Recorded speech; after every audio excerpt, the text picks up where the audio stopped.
Hi, welcome back. This video is going to be on TPMS systems and diagnosing and troubleshooting a TPMS light that is on.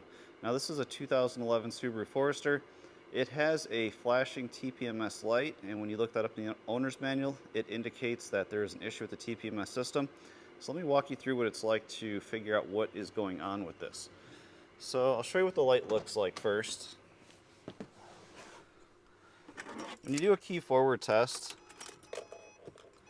you're going to see the TPMS light comes on, and then it starts flashing. Now once you start the car, that flashing continues. Eventually it goes solid and stays on. So what we want to do is figure out what is going on with our TPMS sensors.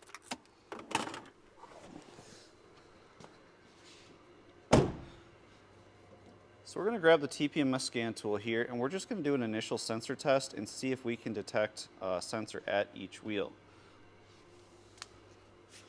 So I'm going to hit yes to accept initial sensor test. We are currently working on a Subaru. And we're going to start on the left front wheel. And we're going to hold this fairly close to the TPMS sensor right here, or the valve stem. So I'm going to go ahead and hit the test button. And that's going to activate this front left wheel and see if it can detect the sensor. So it appears this sensor is good. It's showing 35.8 psi. We have our sensor ID and the 315 megahertz. So we're going to hit yes and go to the next wheel. We're going to go over to the right front.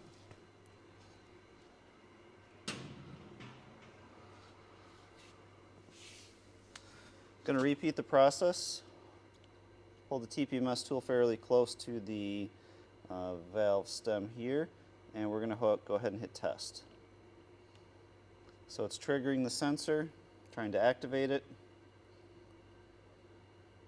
And you notice no sensor detected. I've also had an issue with this wheel and losing air, so we know we have an issue with this one wheel here. So I'm going to go ahead and arrow over to the right rear and skip past this front right one since it's not detecting anything.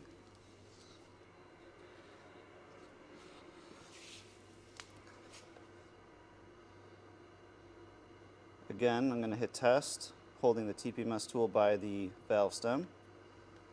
And we're going to trigger the right rear. So I'll grab this one showing 32 psi. And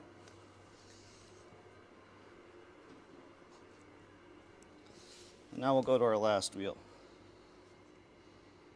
I'm going to press Y to go next. Now we're at the left rear, and we're going to hit test again.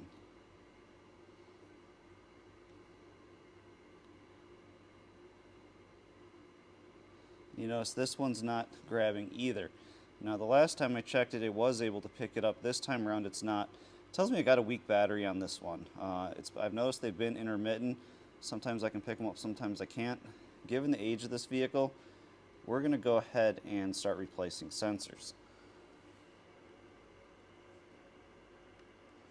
So we're going to go back to the menu here. Now, in order to replace the sensors, we're going to need to take the tire off. And if I'm going to take the tire off, now is a good time to look at the condition of my tire. These tires were made in the 22nd week of 2015. We're currently at the end of 2022, so these tires are over 7 years old. You'll notice the dry rot starting to show up in the sidewalls. There's also dry rot in the treads. So we're going to go ahead and, as long as we're addressing TPMS sensors, we're going to throw on some new tires too.